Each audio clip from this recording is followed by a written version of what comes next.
And the talk is Letting Go again. This book is very, very powerful to me. And if you get it, and if you haven't, some parts are a little technical, but the majority of it makes a lot of sense. And I chose to cover this 2 weeks ago, and I'm going to choose to at least do this week and next week because there is so much richness in here and so much of what we talk about in unity that I feel it's very important for all of us to look at this again. So can we do the next slide there, please? Because last week we talked about the scale of emotions. This is the map of consciousness. I showed you, and everybody got a copy that came here, of the various vibrations, energy, that they have literally mapped out energetically when we are in these states of consciousness on the left. And there we go. And what actually is happening and how we view life, which is on the total right side of that paper. I don't want to go into that because we covered it 2 weeks ago. And if you were not here, the videos are on our website, they are on our Facebook page, and they are on our YouTube channel. So you can always go back and revisit what we talked about 2 weeks ago on that. So I want to move on to what we're going to cover today. And what I want to cover in the section of the book is apathy, depression, and grief. And you can see where that lies in the vibration scale. So, not very high, is it? No, barely existing. So I'm going to start with a couple quotes. I like this one. God is for me in this moment and the next. And I always like to say, you can spell God with one O or two. God, the good, is for me in this moment and the next. I want to give you a couple Bible quotes. Ephesians 4, let all bitterness and wrath and anger and slander be put away from you, along with malice. Be kind to one another. Isn't it funny sometimes that we don't hear these quotes out of the Bible? Some people want to talk about the wrath, and they want to talk about the fear and the judgment. And I'm like, there is so much beautiful wisdom in here. Be kind to one another. Proverbs, it says, let your eyes look straight ahead of you. Fix your gait directly before you. I needed that one for me this week, last night, this morning, because my gaze was going all over the place, because there were issues going on everywhere, and it was very difficult for me to keep my gaze right here and be kind to one another. That one another includes me. I wasn't being very kind in my language to myself at 11:30 last night. Just saying, I wasn't. Joseph Campbell says, we must let go of the life that we planned. Oh, we must let go of the life we planned so as to accept the life that is waiting for us. We must let go of the life that we had planned. Who in here has not had their plans messed up? Anybody? I thought that's common, isn't it? And it happens constantly. We think it's going to go this way, and then life gives you a curveball. You think that I'm going to raise my kids this way, and then they throw me a curveball. I think that my job and this weekend and Sunday service is going to go this way, and then life gives you a curveball. And what do you do when the curveballs come? What do you do? Be honest, because I'm going to be honest with you. I wasn't very pleasant last night. Michael was very happy. He went to bed 45 minutes ahead of me. He didn't have to deal with that. Let's go to the next slide, please.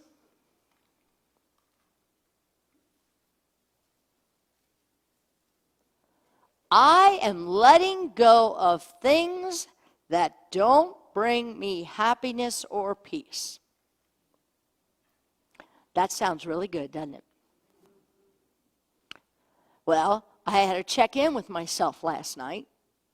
Yeah, you're going to hear a lot about me today because it just came coming at me. I had to let go of things that don't bring me happiness or peace. Now, it seems obvious, we let go of a job that doesn't bring us happiness. We let go of a relationship that doesn't bring us happiness. You know, you can't. What I needed to let go of was my mind. Because my mind, and that's what letting go, the book, talks a lot about, is our mind. Now, it's okay, as I said 2 weeks ago, this is the slippery slope that I have to become very aware for myself. The slippery slope is that I start feeling all these victim thoughts, right? Oh, poor me. I don't say poor me, but I'm thinking, no, what am I going to do? It's 11:30 at night. I can't get anybody to another musician this time for soloists. And I'm like in this rabbit stew because I've also got some other issues going on. Oh, yeah. Yes. At 11:45, I think, I got to bring my dogs in for the night. 2 dogs. One dog comes in. The other one is MIA.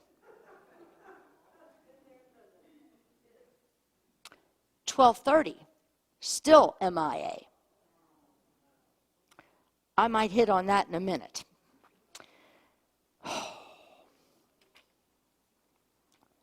So let's go to apathy. Apathy, another word can be depression. Apathy is a belief that I can't, who cares, what's the use, why bother, I can't win anyway. It's Eeyore in Winnie the Pooh. Eeyore's always glum, isn't he? Despair, hopelessness. We have populations of people in our own country, in our own cities, and especially overseas, that have or are losing hope. It is so amazing that I was with Christy, my daughter, last night, who is like normally a wealth of positivity, but also very real. And she, for that moment, right at that moment, was feeling hopelessness with our world. What's the use? What's going to be here 50, 60, 70 years from now? Anybody feel that way at times? Yes. Because we're looking at this, it's being plastered on the news and Facebook and everywhere else about all this divisiveness, right? But I'm telling you, it is the minority. But it's hard to imagine that when it's being plastered in your face over and over and over. And then just take one time of you experiencing negativity, apathy, rudeness, and then you feel like the whole world is like this. Go cautiously with this, what do you call that? Brainwashing. Yes. Go cautiously with the brainwashing that the media's job is to do. And so that when one person shows up, you feel like the whole world is like this. It's not the truth. It is not the truth.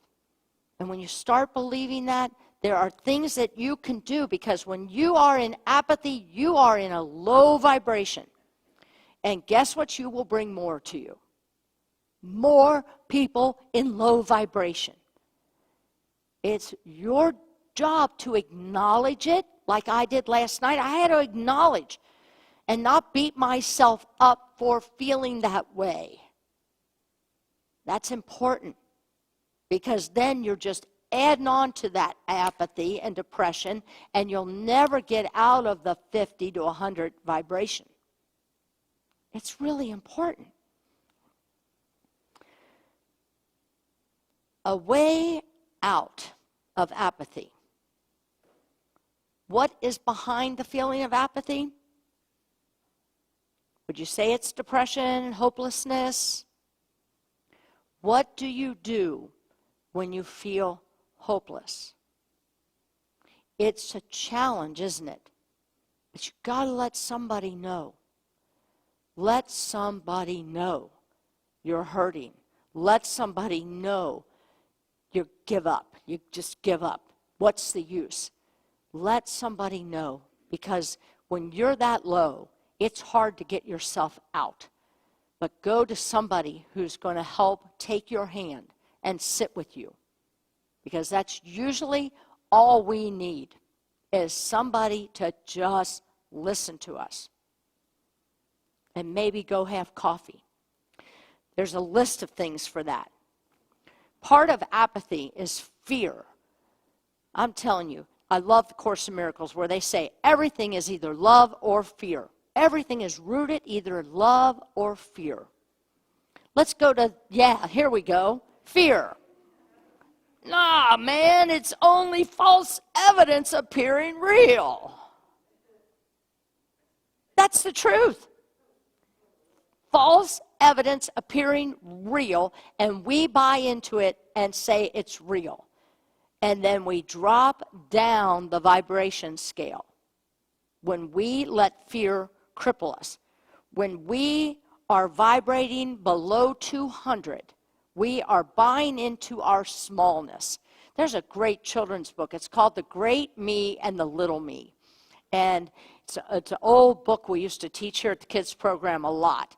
But it's so for adults, because we get into our little me, which is all about lower than 200 vibration. But there's this great me that rises above 200 and goes to 650, 700, and sometimes 800, when I'm really buying into how great I am.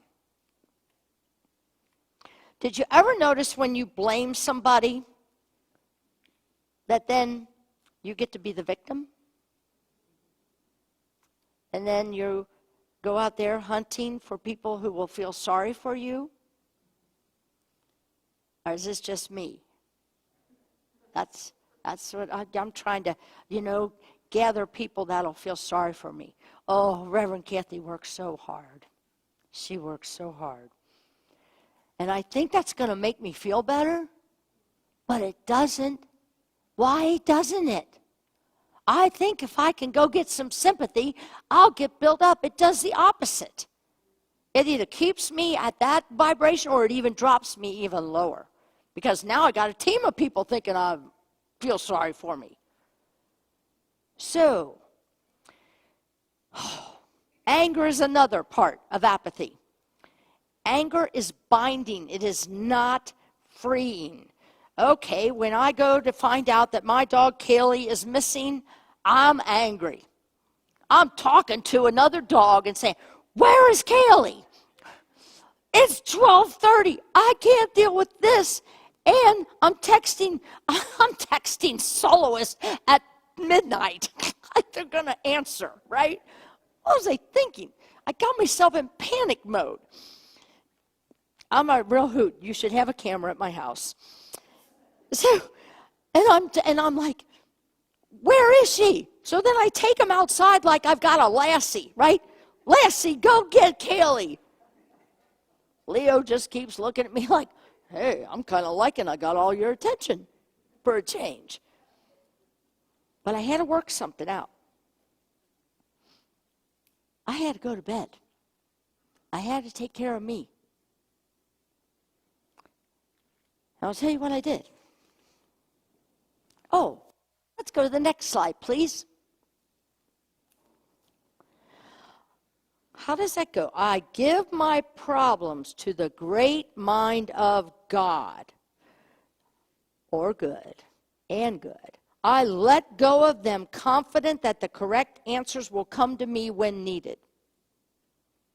That is what I did as I went to bed without my second dog at home. And that was not easy. But I had to let it go. There was nothing I could do that late at night. We live on 14 acres of woods. I could not go looking for her. So I did the prayer for protection for her. I sent all kinds of love bubbles out there last night. And I went to sleep. I was shocked that I went to sleep. Now I wake up this morning, and there she is right at the door. As if nothing ever happened. You know, and then everything just started falling into place. And the support system of this village that we have here at Unity that's behind the scenes working to get, because you got to let everybody know. You think that all this just happens, and there's a lot that goes on behind the scenes. Well, when a big change comes and your soloists are not here, that's a big change for 7 people. So I'm just so grateful. So again, you move into gratitude. You got to keep moving into gratitude. I want to talk briefly about grief. And that deserves another whole talk, another whole workshop. Reverend Jerry last Sunday really talked on this. If you did not hear his talk last Sunday, go again to our Facebook website or YouTube and listen to his talk, because he talks a lot about grief. The psychological basis of all grief and mourning. Psychological basis of all grief and mourning is attachment. It's attachment. And I'm not naming that as bad. It's not bad. But I also want to see you move up the vibrational scale. Because what is it that Joseph Campbell said? When we can let go of the life we planned and make room for the life that's awaiting us. It's lying there before us. You know, principle 1 here in Unity is there is one power in the universe, and that power is God the good. And where is God? Right within you and everywhere, right? All around you. And that power is always present, all-knowing, and all-powerful.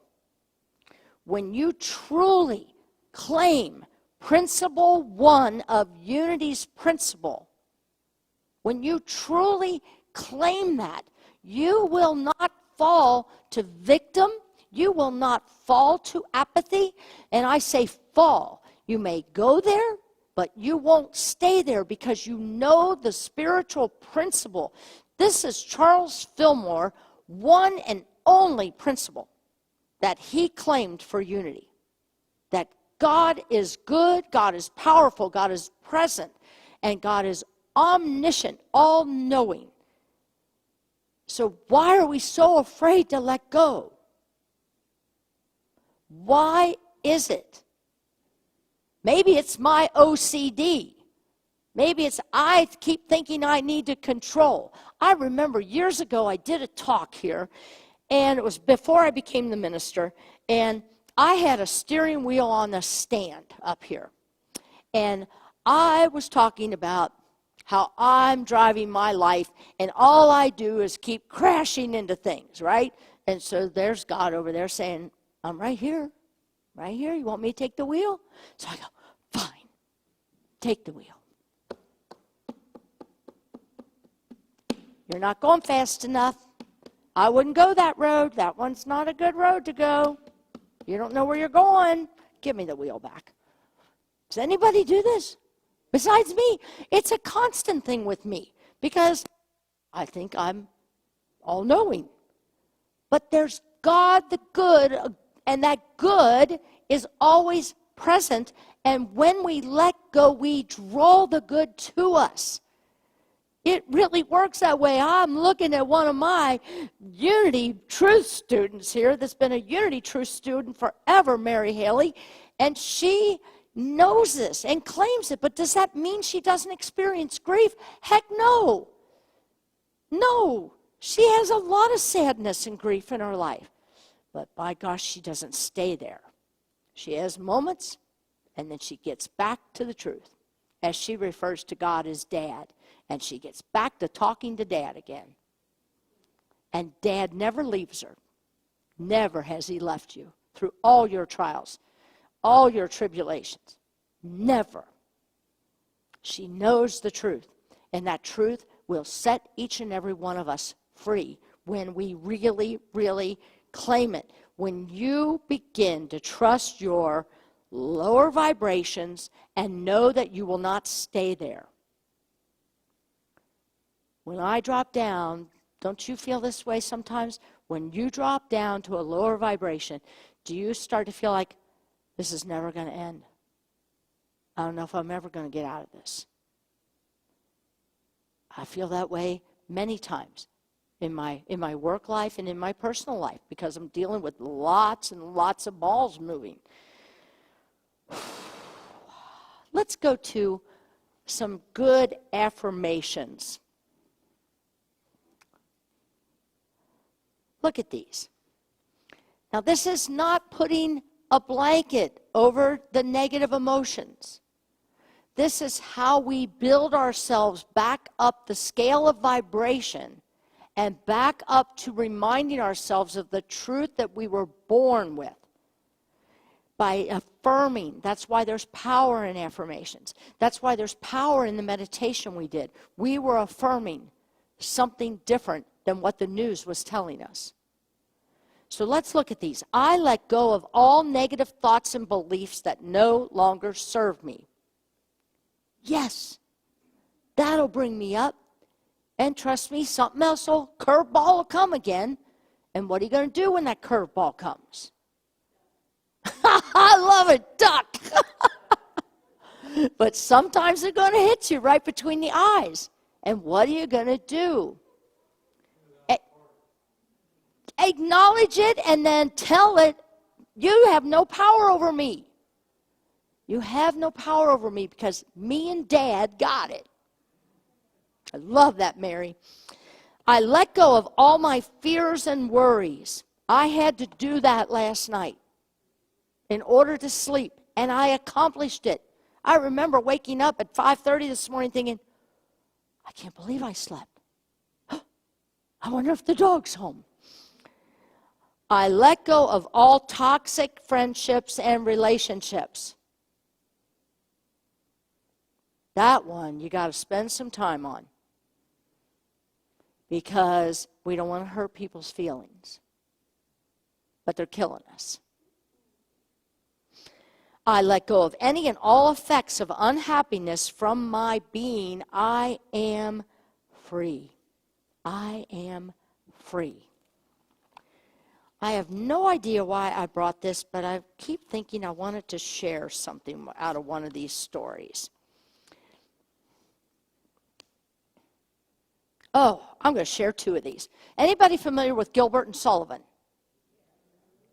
Know them? Okay, they wrote music. I believe one wrote the music and one wrote the words. One wrote the music and one wrote the words, and they were powerful together. Well, then they split up. Do you know why they split up? Talk about some resentment and anger. They split up over the cost and the color of the carpet for the theater. And they never spoke again. Never. Never. I love this one. This was by a minister. It says, I was a minister of a church once where people left over the choice of the new carpet for the sanctuary. Oh, Julia, boy, can we relate to this? This girl is the one who's helped pick colors for the paint, lobby, and the new shades that we've got. And, oh, there's opinions flying all over the place, right? And says they left over this. Another family left in bitter resentment because the walls were painted eggshell instead of off-white. I'm sorry, but Julia can really relate to this. What a mistake it is that we let little things stand in the way of our own spiritual growth.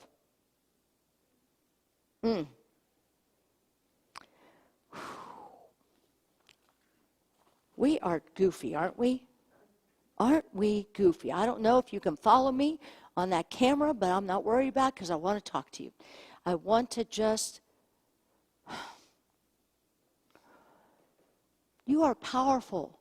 That's why I wanted you to say that. I am powerful. You are powerful. You are not stuck. You are never stuck. You have got a spiritual family here who gets it. But we need to keep reminding each other of it, of what it is. And what is it? It's principle number 1. God the good is always, always there. You're never, ever alone. Mary shared that after the daily word. There are tools out there. There are videos out there. And if you're down and you need a video, I'm famous for texting YouTube videos to people. Because I can't get to everybody. But boy, I can send you a video or I can send you a song on YouTube because I know what it's like. I've been there. And somebody was there for me to keep shooting positive stuff to me. Even when I thought it was a bunch of malarkey. But I watched it and I listened. I want the best for each and every one of us. Because as you raise your vibration, guess what happens to mine? Right. Isn't it cool how that works? So that's why I need to come here on Sundays and get suited up and prayed up. I was having a tough morning. And I went in my office and I just stayed in there, locked the door. I played some great music. I blared it all the way up. I looked at my stone, white stone, and I said, you're going with me today. It says I am equipped to remind myself, it's okay. Me and Dad are equipped. I got it. Let's roll. Let's start the service. Couldn't get on Facebook, right? Connie all of a sudden 2 minutes later gives the high five. We got Facebook. How does that happen? Raising your vibration. With the vibration that I was struggling with, I would have never attracted half of the good that I got today. It's all about that. So, with that, I'm just going to close with saying namaste. That the Christ presence in me truly sees and honors